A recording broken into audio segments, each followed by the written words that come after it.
Hey there, friends. Welcome to today's episode. Thank you so much for being here. And I cannot wait to dive into this with you. This is so fresh for me because I am currently, at the time of recording this, just 3 weeks postpartum. And if you're listening to this, you might be pregnant and getting ready to be postpartum. You might be postpartum right along with me, very freshly postpartum, or a couple months into it, etc. I know the span technically for postpartum, I think extends into like 2 years, maybe. So we all could be, probably a lot of us could be considered postpartum. But, anyways, I'm excited about this because so I just had my fourth baby. And prior to this, I really did not deep dive into what specific nutritional needs a postpartum woman has. And it's kind of crazy that I didn't. I've focused more on when I was pregnant with my first, I focused a lot on the exercises that were best for pregnancy, the exercises I should avoid in pregnancy, and then in postpartum, same thing, the best way to go about rebuilding your core and all of that once you're able to. And I focused much more on the physical rebuilding in the sense of exercise and again what to do and avoid. And I did not focus as much on nutrition in the way that I did not make like any special exceptions or special add-ons, that kind of thing. So I think, in general, and this is kind of a good note for anyone in general too. If you are eating a well-balanced, macro-balanced, nutrient-rich, and diversified diet, okay? By diet, I just mean the foods you're eating.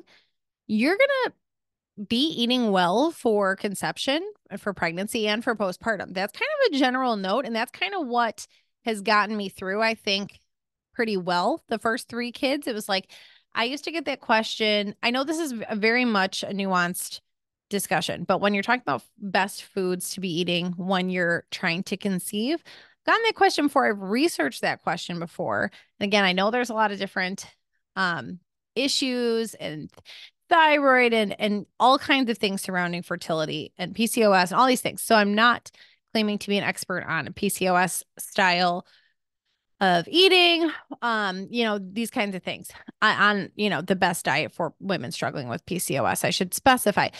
I am not an expert on any of those things. I do know that when I have researched kind of these different arenas or just in general, if you Google like best foods to eat for fertility, usually like my diet is pretty nail on the head there, where I haven't been trying to eat in that way, but eating, a good amount of protein, healthy fats, all that. These things tend to make the list for those who are trying to conceive, those who are pregnant, and those who are postpartum.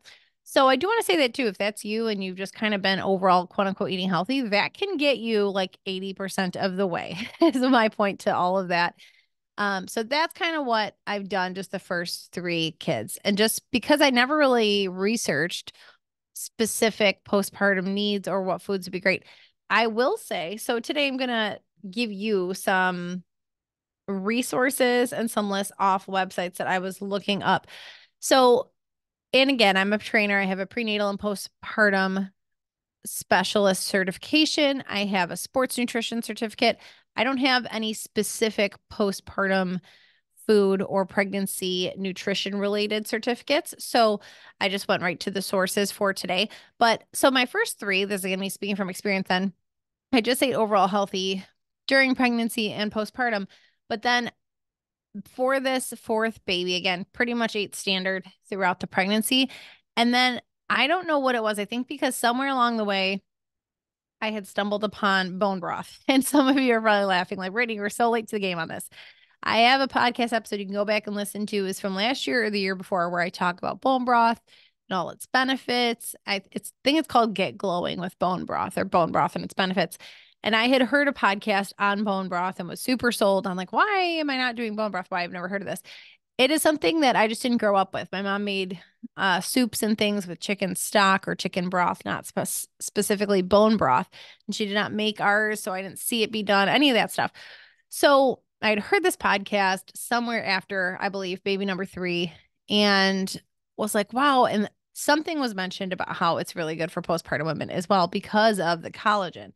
So the only thing I've really done differently with this baby is prioritize bone broth. So like end of third trimester and then these initial weeks of postpartum, I've been shooting to drink at least like a serving of bone broth a day. And what I've been doing, because I didn't think I'd be able to keep up with that, turn around making it myself.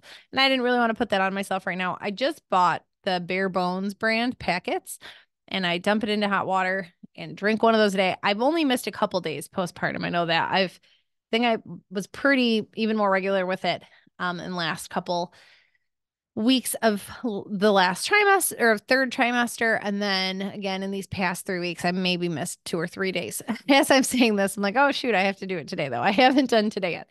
So we'll talk about bone broth in here. That's pretty much the one difference that I've done this time around. But then again, when I look at this list, so I looked up for you all specific foods that are great for postpartum women. And I'm like, yep, I pretty much do all the rest. So again, back to my initial point of overall eating macro balanced and nutrient dense usually gets you through most seasons well. But in this postpartum time where extra healing is needed, whether you had a C-section or a vaginal delivery, we all had the placenta attached to us. We all have a wound left there, and we need to treat it like that. I focused a lot more on that this time around. The first three, I wasn't ignorant of it, but was kind of like, I feel good, so let's just do things. And like my third, I had in the middle of summer, so I strapped him to me and went right to the creek or whatever. And now really in gearing up for this baby was like, no, there is a internal wound we don't see. And even if I feel great, I want to make sure I have that time to rest and recover. So today, these are the foods that are supposed to help you rest, recover. And I will just speak from my experience of just these past couple of weeks that I know every pregnancy is different. I know every body is different. How we were in our pregnancies can affect things. This has been a really good recovery, physically, mentally, all of it, where even my third, I just thought that each baby I was going to kind of need longer to recover. And I've heard that be the case before. I might have talked about this before I had this fourth baby, like hypothesizing this on the podcast. But my third, I had diastasis recti or diastasis or however you're going to say it, your ab split, right? Everybody has 100% of women at delivery, at the time of delivery, have a separation in their abdominals because we need to let that baby, to have room for the baby. So with my third, I won't backtrack to all my pregnancies, but with my third, the ab separation lasted a really long time. They weren't even fully back together until about a year. And it took a really long time for them to get about 2 fingers apart, which 2 fingers or less is considered like healed DR. So I was just expecting like, okay, this fourth baby, it's going to be a long time. Like it's going to be at least a year. I don't know what it's going to be. And for whatever reason, I decided to check it around a week postpartum. And I wouldn't even bother doing it before that, because before that, it's like, okay, I just did a week postpartum because like my uterus started like going down, if everything kind of was starting to go back where it's supposed to be. And I was like, you know what, let me just check this out. Maybe it was 2 weeks, maybe it was after 2 weeks. And I did check and was like, wow, they're already almost back together. So I think because even we use our core doing things like going up and downstairs. And I was very serious the first couple weeks about not going up and downstairs a million times a day. There were things I purposely left undone because I get that. You might be hearing this being like, well, great, Brittany, but I have no help. I get it. My first three, my husband went back to work 2 days later and I had nobody, like I didn't have anybody staying with me, helping with the baby, none of that stuff. We have a multi-level house. I get it. But there were things even this time, I did have my husband for longer, but that I was like, nope, I'm just not doing that. Nope, the laundry is just going to wait till he comes home. The laundry, like this is not going to happen because I'm not going downstairs. I already went up and downstairs once today. And I really tried to only go up and downstairs once for like the first week and just give my core time. So hopefully I'm just saying all this to encourage you, take it slow, focus on the rest of recovery, and it's going to pay off in dividends later because I know I get it. I'm right here right now recording this with you being like, I really would love my body to be the body fat that I'm comfortable with. I'd love to be back in my normal jean size. All those things still apply, but me rushing something right now, me hopping on the treadmill and doing sprints, or me doing a HIIT video or doing anything crazy or doing fad diets is not going to be beneficial to me long term. Right now, I need to rest, recover, ease back into things, and it will pay off later. Okay. to the foods. This one is from highcountrydoulas.com. And I did look through a couple other places like WebMD, and I have two different sources for us, topnutritioncoaching.com and highcountrydoulas.com. And this first one is highcountrydoulas.com. Had a cute little infographic of different vitamins and minerals that our body specifically needs postpartum. And the first group is iron, because it produces hemoglobin, which stores and carries oxygen into your red blood cells. So that's going to look like, I think they have a list after this of things that have iron, but we know red meats, quinoa, some citrus, I believe. Maybe I made up the citrus. There is a picture. I think it looks like clementines. I should just share this infographic with you. But definitely red meat is always my go-to for iron, as well as spinach and leafy greens. Vitamin A is important for vision, growth, cell division, reproduction, and immunity. They've got carrots, more leafy greens, sweet potatoes. Vitamin C is vital to your body's healing process and helps absorb and store iron. So that's peppers, kiwi, strawberries, pineapple, Brussels sprouts. Vitamin B12 you can get from a lot of dairy sources. They have pictures here of yogurt and cheese and milks, as well as meat, because it's going to help proper red blood cell development, energy production, and form our DNA. Vitamin D is going to help absorb the right amount of calcium and phosphate. And it says that it helps protect your child against rickets and improve their bone health. I'm assuming that is if you are breastfeeding. And vitamin D you can get from eggs, I believe from, obviously we know the sun as well, but cheese is in this picture too. And then lastly, folate is responsible for cell renewal, heart health, red blood cells, and helps the baby's brain develop while breastfeeding. So that's leafy greens and broccoli, peanuts, avocados, looks like whole grains as well. So then they have a big old list, best foods to eat postpartum, and number one at their list, this is a commonality between this High Country Doulas and the Top Nutrition, whatever the other one was, topnutritioncoaching.com. At the top of both lists is fluids, water, and some electrolyte containing drinks, protein rich soups, healthy fats like nuts, avocados, olive oil, fatty fish, lean or low fat protein, fish, poultry, etc. Fruits, aim for a variety of colors because you're going to get all those different. That's something I didn't focus on as much. And I just really, I think because time of year, it's December, I was not craving fresh fruits, and citrus is in season now in some places, but and you can grow it inside and everything, but I was not craving any fruit this time. I was definitely more in like the soups, the heartier kind of all the vegetables, but not really fruits this time. Vegetables, variety of colors, especially leafy greens, so nutrient dense. Whole grains like oatmeal, quinoa, brown rice, whole wheat bread, dairy like yogurt, milk, cheese, or eggs. It does say low fat or fat free dairy, and I would say whole fat is fine as well. Beans, legumes, canned black beans, chickpeas, and your pre or postnatal vitamin. And then the last on their list is collagen, and it says it's a superfood for rebuilding tissues and helps with postpartum hair loss. So you're going to get collagen from having meat, especially red meat. Okay. Then that is the benefit of bone broth, because bone broth, and a lot of you already know this, but if you don't, bone broth is helping you get more collagen because you're getting what's like close to the bone that where you would have stopped eating if you were eating the meat. So I'm doing both. I eat meat. I'm, drinking the bone broth. I'm not right now taking a collagen supplement, honestly, just because I didn't want to add another thing. Right now, we go back and forth, my husband and I, between buying whey protein, buying greens powder, and we pretty much always have some kind of whey protein in the house. It's usually just if I'm using it a lot or if he's using it a lot. It just depends. Right now, we're both pretty much this whole time, we've both been starting our day with a shake just because it's easy to grab and go. And we've been making sure we're getting protein in. So we've been prioritizing just as inside, inside our grocery budget here. Why? I explained to you why we do or do not get the collagen. Because I did get collagen just once recently. I think it was at some point in the pregnancy, I was doing a little bit of collagen too, in addition to the whey protein. But right now we're prioritizing buying money wise the whey protein greens powder that we both have been putting in our shake every day. So we put the whey isolate and the greens in our shake. And then the bone broth packets were more important to me, and they do have the collagen in them.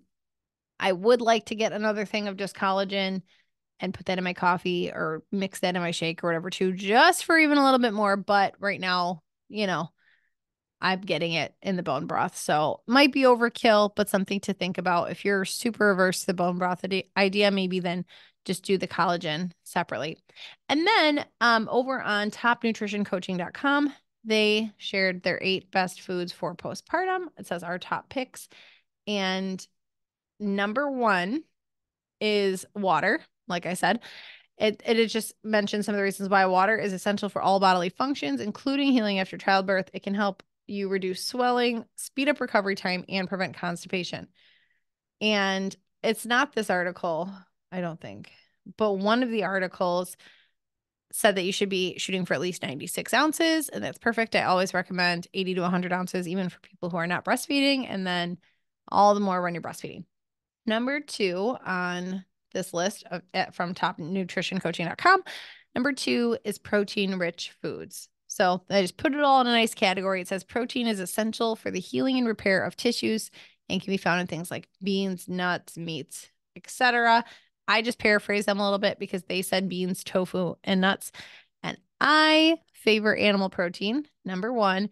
Number 2, I do not encourage things like tofu and soy that or that tofu has. So I don't encourage those products. I don't have them myself. That's a whole nother rabbit hole to go under. So I just had to make sure I told you that I was actually editing their article as I was reading it. So definitely protein rich foods. I'm just going to disagree a little bit with the article about which ones. Number 3 is iron rich foods. Okay. Iron helps transport oxygen in the blood and is essential for energy production. During pregnancy and breastfeeding, iron needs increase, which is very funny because I have been craving red meats. The other day, I asked my husband, I was like, can you please just go get some steaks at the store? Let's get several steaks.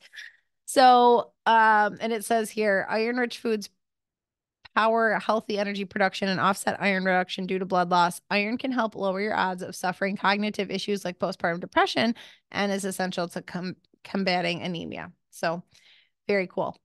Number 4 is vegetables. Vegetables contain vitamins, minerals, and fiber, which all postpartum moms need.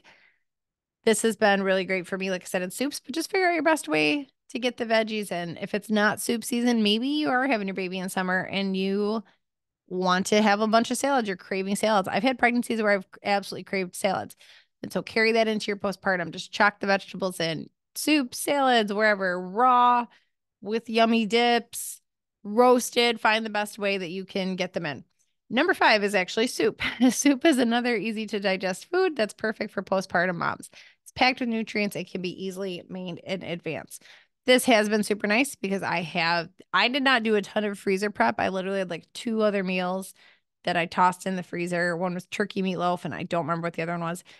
But I did prep like 5 or so soups because as I was making soup before, just as meals for us, I froze like half of it flat in a freezer bag and then just like stacked them vertically once they were frozen. And that was super nice.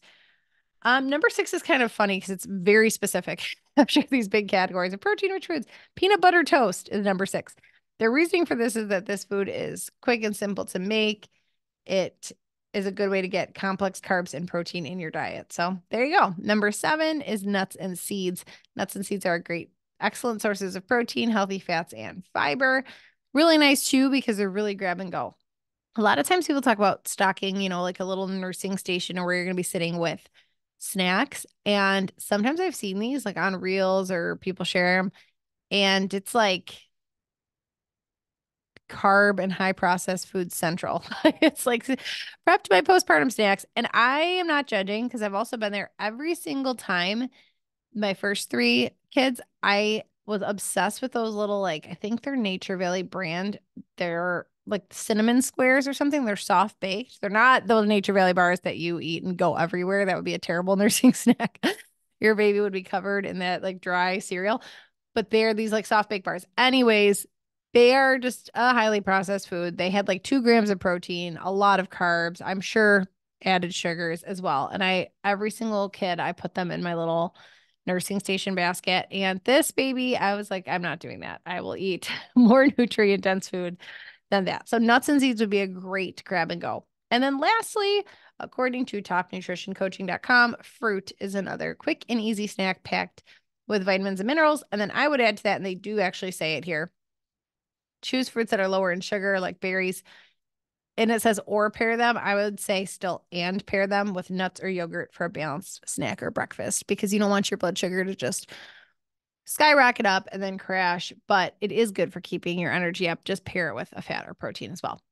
All right. I hope that's really helpful for all of you, and that you can kind of jot some things down as you get ready for baby coming, or if baby's already here, to help you out to recover and rest and heal your body so that, you can be feeling your best after this big endeavor that pregnancy and childbirth is. All right, my friends, I hope you have a wonderful rest of your day. Next episode, we are going to talk about creatine. So we're still kind of staying in the nutrition world a little bit. We'll talk about a supplement called creatine. So I hope that you tune in for that.